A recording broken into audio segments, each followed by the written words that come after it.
ओम शांति। आज हर्ष का बर्थडे है, so many happy returns of the day to Harsh. और ये जो भी ग्रीटिंग्स है, it is not from father to son, actually it is from one soul to other soul, or maybe you can say that more enlightened soul to relatively less enlightened soul. Of course, it is everything is relative. And how do I wish? I cannot shake hands, I cannot hug him, because thanks to Corona, we have all become less of body conscious and more of a soul conscious. So this is the indirect way of teaching us, or teaching every soul from the universe. I have wished happy returns. So what is the key is happiness. And hereinafter, now onwards, happiness of, say, Harsh. So Harsh as a soul, which I have drawn a picture, which is हर्ष का मन, हर्ष की बुद्धि, हर्ष का संस्कार, वो always 24 hours happy कैसे रहेगा? Irrespective of कोई भी परिस्थिति उसको आए, परिस्थिति कहो या circumstances कहो, which will come because of the destiny, predestined. परिस्थिति is always predestined.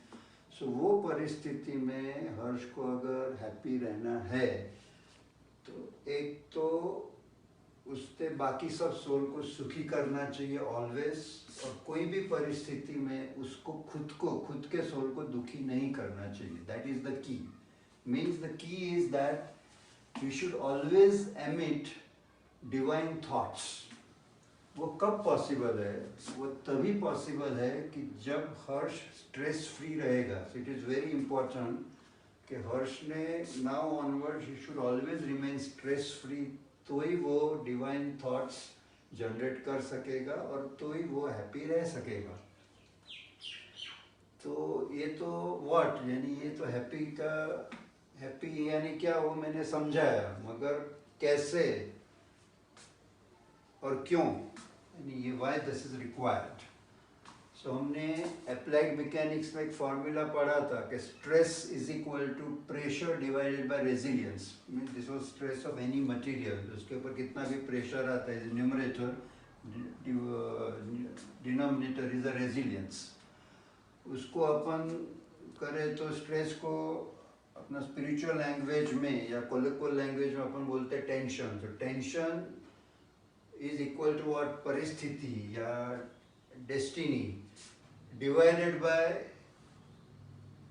inner power, or we can say that अपनी स्थिति inner power और a soul power. So ये अपना equation. और अपने को ये मालूम है कि let us take an example. आप सबको मालूम है कि मुझे डांटने की बहुत आदत है.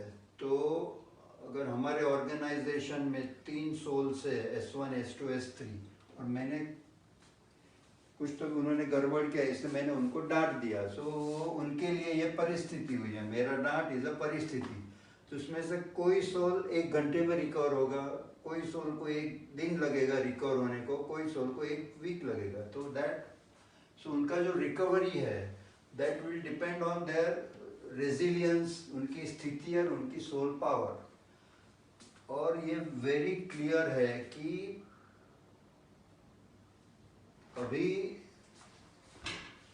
सब लोगों का परिस्थिति या डेस्टिनी, उसमें ज़्यादा से ज़्यादा प्रॉब्लम्स आने वाले हैं, क्योंकि we everybody has to settle that karmic account. तो जो पहले के जो भी कार्मिक अकाउंट है वो सेटलमेंट होगा. यानी अभी तो इट इज़ वेरी क्लियर कि अभी जो भी परिस्थिति आने वाली है, जो अभी हमने सिग्नल किया है कि वो परिस्थिति धीरे धीरे और गंभीर होने वाली है. और अपनी जो स्थिति है वो मैंने ऑलरेडी एक्सप्लेन किया, लॉ ऑफ एंट्रोपी और सेकेंड लॉ ऑफ थर्मोडायनेमिक्स. जितना अपन अलग अलग जन्म लेते हैं, दिस में भी अवर लास्ट जन्म, तो अपना ऑलरेडी सोल का पावर ऑलरेडी काफ़ी कम हो गया है. यानी न्यूमरेटर इज वेरी हाई और is going to become higher and higher.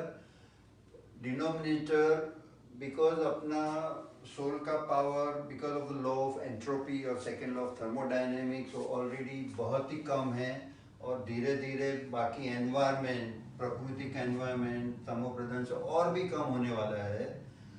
तो इसका मतलब क्या है कि टेंशन बढ़ ही रहा है. तो इसके ऊपर परिस्थिति अपनी डेस्टिनी पे अपना कंट्रोल नहीं है. हाँ, तो ये बढ़ेगा तो ये बढ़ेगा. सिर्फ अपना कंट्रोल क्या है? अपना कंट्रोल है अपने soul power. Soul power is only control. So ये सबसे इंस्पाइट ऑफ ऑल दिस, अगर किसी को हैप्पी रहना है तो उसको सोल पावर इंक्रीज करना ही पड़ेगा.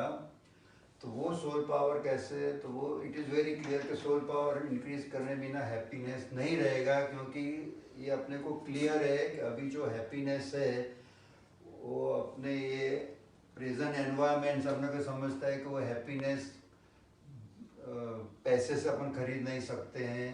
अपन जन यानी अपने रिलेशन से कुछ खरीद नहीं सकते हैं. अगर अपने कार्मिक अकाउंट होंगे तो अपना तन भी बीमार पड़ेगा, तो वो भी प्रॉब्लम है. यानी धन जन तन कोई अपने हैप्पीनेस के लिए बीच में काम नहीं आएगा. इंस्पायर ऑफ दैट जो भी काम आएगा वो लोगों की दुआएं आएगी और अपनी मानसिक स्थिति यानी that is our soul power, वही काम आएगा.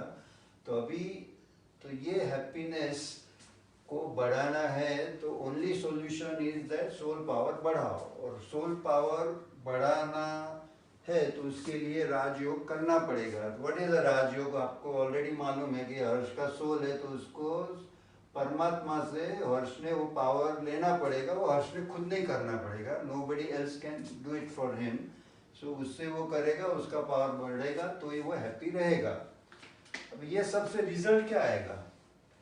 उसका रिजल्ट ये आएगा कि हर्ष का जो भी कर्म करेंगे, अभी कर्म क्या है? एक तो मन से तुम कर्म कर सकते हो, थॉट इज अ कर्म.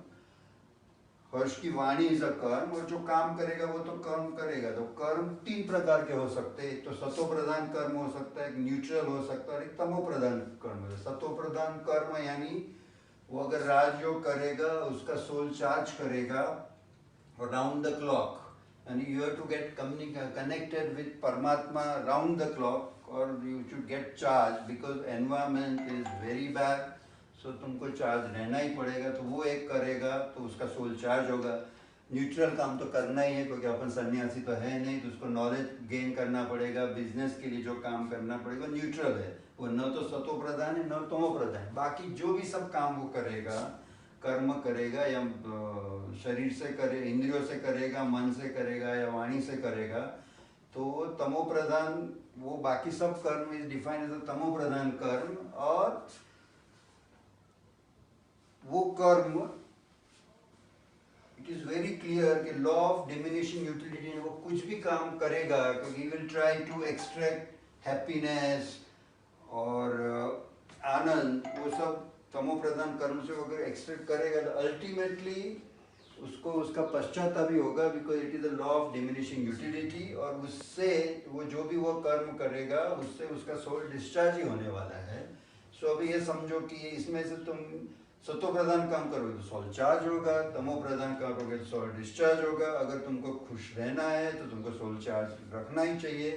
ये रियलाइजेशन हर्ष को जितना जल्दी हो उतना बेटर है. और मुझे तो लगता है कि अभी का अभी उसको ये रियलाइज होना चाहिए. हर्ष